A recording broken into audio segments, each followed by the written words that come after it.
Dobrodošli v novem videu. Včeraj je bil spet kar crazy dan v marketu, tako da moramo danes coverati vse, kar se je zgodilo. Dobili smo dva dosti pomembna reporta, PPI, Inflation Report pa Retail Sales. Najprej se upravičujem, ker nisem včeraj tega coveral, ampak pač nisem imel cajta. Bomo pa zato danes, ker poleg tega smo v bistvu včeraj videli potencial v bistvu še pri eni banki, da bo isto failala. Se pravi, še večja banka, kakor Silicon Valley Bank, v bistvu za okoli 15 milijardi assetov v svojih strank. Najprej pa PPI report je prišel za month over month minus 0,1 proti 0,3 expected, year over year 4,6, kar je bilo dosti manj, kakor januarja 5,7. Če najprej še povem, kaj sploh je ta report, se pravi PPI, to je podoben kot CPI, se pravi, to je Producer Price Index, v bistvu meri inflacijo pri proizvajalcih, se pravi, koliko so se zvečale cene za strani proizvajalcev. No, dobili smo še Core PPI, se pravi, brez hrane, brez energentov, je prišel na 0,2 month over month proti 0,4 expected, pa 4,4 year over year, to je bilo pa isto kot januarja. Se pravi, dosti dober beat, kar se tiče inflacije, minus 0,1 month over month. Mislim, da v bistvu noben ni tega pričakoval, tudi analisti so pač pričakovali 0,3. In v bistvu, po mojem mnenju, ta report sam nam nekako potrdi še po CPI-ju, da januar je bil res malo tak čuden mesec. Ga ne moramo v bistvu gledati pri teh podatkih za inflacijo, v bistvu zaradi sezonskosti, kakor je rekel J-Paw. Dobili smo pa včeraj še Retail Sales, ta report pa v bistvu mer, se pravi zapravljanje potrošnikov, no in podatki so prišli na minus 0,4%, to je bilo isto kakor expected in v bistvu lih obratno, kakor smo videli recimo februarja za ta report, takrat je bilo 3,2. Retail Sales ex euro pa minus 0,1 proti expectationsih nič in isto v bistvu full manj kakor januarja 2,4.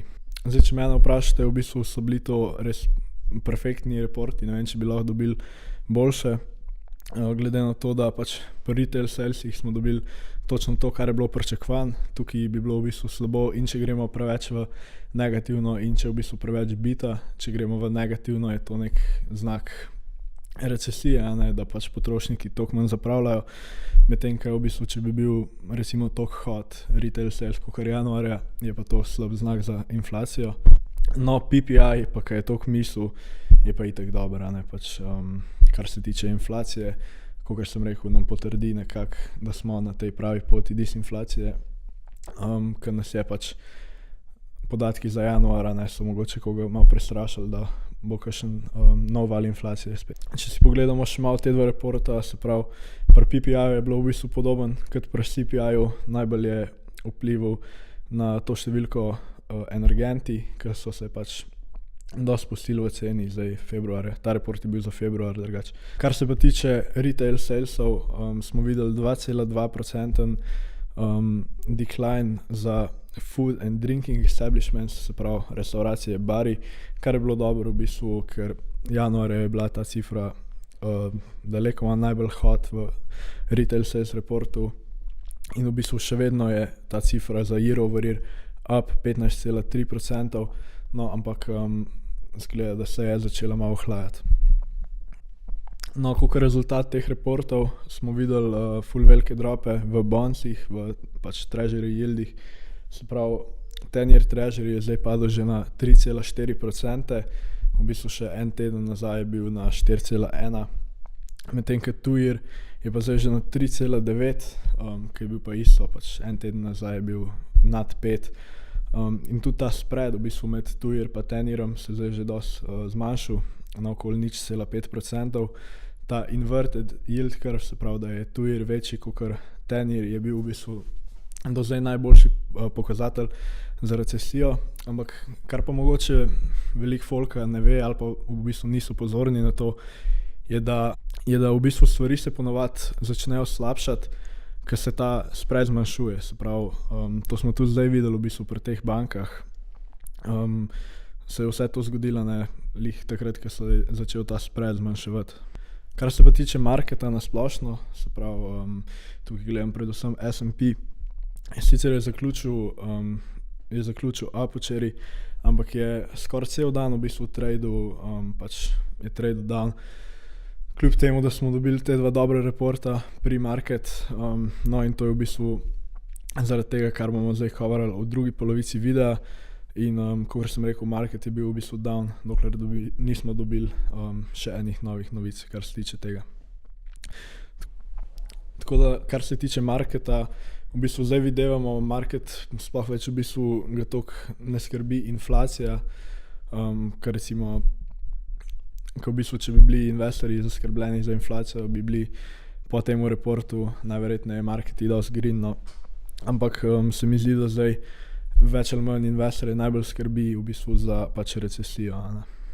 No in včeraj smo v bistvu imeli še več dodatnih strahov, da bo failala v bistvu še ena banka, zelo velika banka, se pravi Credit Suisse, to je banka ima okoli 500 milijard assetov, to je recimo v bistvu 2,5-krat več, kakor recimo Silicon Valley Bank, pa 5-krat več, kakor Signature Bank, ki sta failale prejšnji teden. Če malo v bistvu povzamem, kaj se je dogajalo, včeraj je bil stock pre-market down okoli 25%, pol se je malo poboljšal, ko smo dobili te novice, ampak v bistvu stock je bil down v pre-marketu po novicah, da pač največji shareholder te banke, to je banka Savdske Arabije. No, oni so rekli, da ne bojo več pomagali banki z dodatnim kapitalom. Zdaj, rekli so sicer, da nočejo postati večji kakor 10% lastnik v banki, zato ker to pol prinese za njih dodatne regulacije. Ampak meni se je zdel to v bistvu dosti nek tak excuse, v bistvu po mojem mnenju so sam pač noče dati še dodatnega denarja v to banko, ki pač je bila basically pred bankrotom. Banka v stock so pač že dolg časa v težavah, v bistvu stock dropa basically že od leta 2017, ampak situacija se je še poslabšala po njihovem reportu za 2022, kjer so rekli, da imajo malo šibko likvidnost in to je pač valjda prineslo dosti strahov, kar se tiče investorjev. Ampak, kakor sem rekel, banka je v bistvu v slabi situaciji že dolg časa, če si pogledamo kle stock dropa že v bistvu od leta 2017, še bolj pa od leta 2021. Zdaj tukaj je pomembno, da vemo, da oni so že novembra 2022, se pravi 4 mesece nazaj, so izdali 46 milijonov novih delnic in so zbrali s tem okoli 4 milijarde novega kapitala. No, s tem so pač full dilutali v bistvu shareholderje. To pomeni pač, da je v bistvu vsak shareholder do takrat je pa v bistvu imel full manjši delež banke, zato ker so izdali nove delnice. No, ampak zdaj je v bistvu stock na market capu okoli 10 milijard, tako da pač vidimo, koliko slaba situacija je to, glede na to, da so pred 4 meseci izbrali 4 milijarde. No in ja, kot sem rekel, poleg tega je bila še ta zavrnitev največjega delničarja v tem podjetju za nov kapital, v bistvu prenesla še dodatne strahove pri investorjih. In kot sem rekel, stock je sell-off včeraj basically okoli 20%. No, ampak kaj se je pol zgodilo, v bistvu se je zgodil še en bailout, tokrat ne za strani Federal Reserve, ampak za strani švicarske centralne banke. To ni banka, da pač ne bo kdo narobe razumel, ampak je v bistvu pač kot recimo Federal Reserve a pa Evropska centralna banka. No, oni so posodili tej banki 50 milijard, basically pač zato, da banka ne bi bankrotirala, Tako da to je malo umirilo strahove, stock se je pol malo se je korektil, no, ampak vprašanje zdaj, kaj bo s temi, kaj bo s to banko naprej, ker to nekako ne izboljša njihove situacije, če bojo mogli ta cash vrniti, ampak sam v bistvu zamakne te njihove težave naprej. Tako da ja, v bistvu dosti scary stvari se dogajajo zdaj v zadnjem tednu s temi bankami in v bistvu čez 6 dni imamo nov FOMC meeting in včeraj, se pravi prednji je stopila noter v to situacijo švicarska centralna banka, je market price in za naslednji Federal Reserve meeting v bistvu že poz z večjimi možnosti, kakor 0,25, okoli 55% šanse je bilo, da pač na naslednjem meetingu sploh ne bojo dvignili obrestnih mer. To je zdaj prvič po ne vem koliko časa, da je market dejansko price in poz na naslednjem meetingu. Po temu bailoutu se pa je malo popravilo, v bistvu danes market price in 0,25 z 73% šans. No, ampak še ena zanimivost, trenutno market price in za letos že 1% rate cutov, kar je dost tak jutr, v primerjavi z še enim, dvema tednoma nazaj, ker market ni price in nobenega rate cuta letos, pa tudi market je price in Fed funds rate na 5,75 do 6%, se pravi, koliko bo ta rate v bistvu na koncu tega cikla zvišanja obrestnih mer. No, zdaj trenutno market price in, kakor sem rekel, še en rate hike, se pravi naslednji teden, 22. marca, se pravi price in 0,25, pol pa do konca leta v bistvu 1% cutov, se pravi to bi pol prinesel Federal Funds Rate na 3,75 do 4%.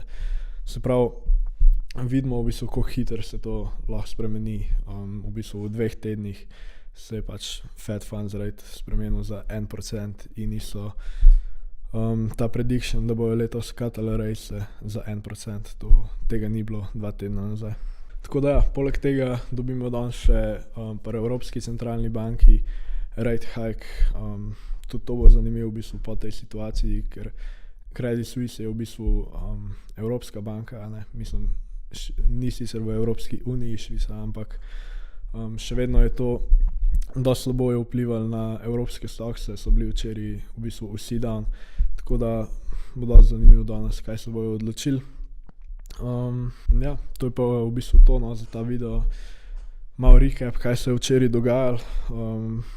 V bistvu bo še dosti zanimiv zdaj, sploh naslednji teden, ko bo Federal Reserve meeting. Tako da ja, subscribite se, da ne zamudite tega.